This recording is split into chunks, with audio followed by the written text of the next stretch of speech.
fighter, and you have been shown the veterans who were arrested at that time and taken to committee for nearly a year.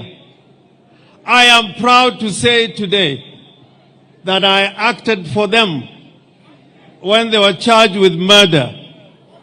For 9 months, they were in committee. I've been to committee myself. It is not a hotel.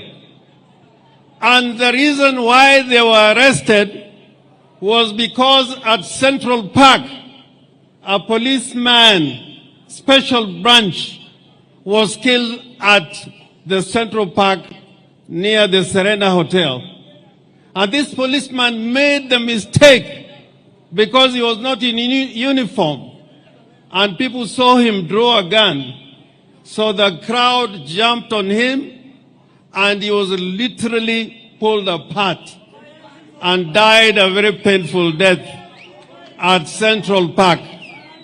Now, instead of doing proper investigations, what the police did was to look at the people who attended that rally, and they were looking at people who were generally with Raila Odinga or Jaramogi at that time, and that is why they were arbitrarily arrested.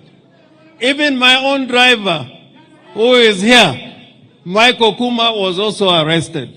There's a young man I've known for years in the street, known as Kenyatta. He was there. Lumumba Owade, who had just spoken, was there. There were nearly 9 of them. Your Excellency, what helped that case was there was a policeman who recorded his statement in English. And then when we went to court, after he had been sworn to say the truth and nothing but the truth, when he was shown the statement and asked which language he was going to speak in, and he said he is going to speak in Swahili. Unfortunately, his statement was in English. So when I started asking him questions in English, the judge then, Okubasu, insisted that he must answer in English. That there cannot be a policeman who was a superintendent of police who did not understand the English language. So every time I put him a question and read his statement, all the time he was saying, hiyo si mambo yangu, mimi sikusema hiyo. So ujinga ya huyo polisi ndio ilifanya hawa wenzetu wakatoka katika jela. They were found innocent, but the worst thing is that they were charged with murder. And this man would have been hanged. And it was not just one day. Lumumba here, after 8 months, again he was arrested in Bungoma, and they said they had killed the son of the former member for Ebuye, Honorable Sambu. And I used to go to Bungoma every day, very early in the morning from Nairobi. 5 of them were charged during a by-election. Most of those young men died. The veterans who were taken to committee, nearly 3 of them are dead. But what am I trying to say? And you have said it before at one time, that the weaponization of the criminal justice system should stop. The police should not be used to make up trumped up charges. This young man at that time, he was in prison for 9 months on trumped up charges because he was a freedom fighter, and that's why he was being arrested and charged with the offense of murder. And I thank God that policeman, he wrote a statement in English, but somebody wrote it for him. And then when he was being questioned in court, he said, no, he didn't know. There was a time when Jaramogi was called upon to go and give a statement at the CID concerning the death of Julie Ward. I think Raila, you remember this because there's a young man who had gone into exile and had talked to Jaramogi. And Jaramogi made a statement. Instead of investigating that case, they now called Jaramogi to make the statement. And it was not an easy time at that time. So what I'm trying to say, let us build a society which is based on the Constitution and the rule of law. We can say many things. And me, I cannot be praise singing because we fought for a democratic constitution where people should talk. Where people should talk. Where people should talk. I was in parliament when people used to tell Moi that Moi hakuna mahali utaenda. You will be in power until the day you want to go. They told Moi, and I was in parliament at that time. There are only a few of us who said we cannot have this system of government. And Raila was the head at that time when Jaramogi had died, that we do not want that system of government. So I am asking you Kenyans, this constitution that we fought for, it is a very difficult document to keep. And if you keep on, song praising all the time, we will not have a country. So I urge you, tell your leaders the truth. Tell your leaders the truth. And know that even when, President, when you came here the first time, I was the only one who was here. I was the only one. I was here because I was convinced that institutions must work. A lot of my, even Otiende here said he cannot come.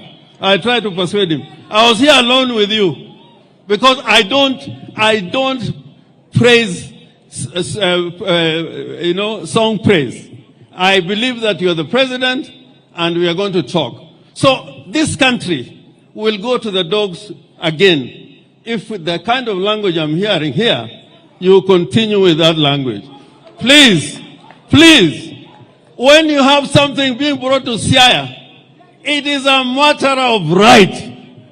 It is not you are being given, it's a matter of right. It's a matter of right. And I cry. When I was in parliament, I was the only backbencher. I was here with Omamo, I was with Okero, there were other people like Okwanyo, and they used to tell me that you must be in government. All of us cannot be in government. Just fight for your right. Just fight for your right. And you'll have a better country. Asante sana kwa hayo machache. I call upon Raila Amolo Odinga to come and speak.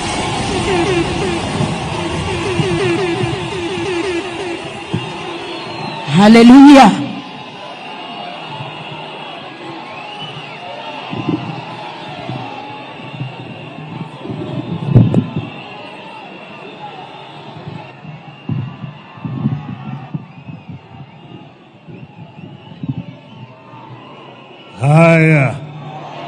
Haya, naweza kuketi.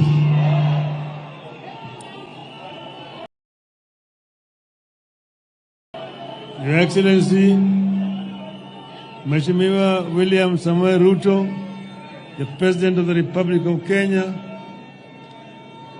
the governors, distinguished guests, ladies and gentlemen, hamjambo.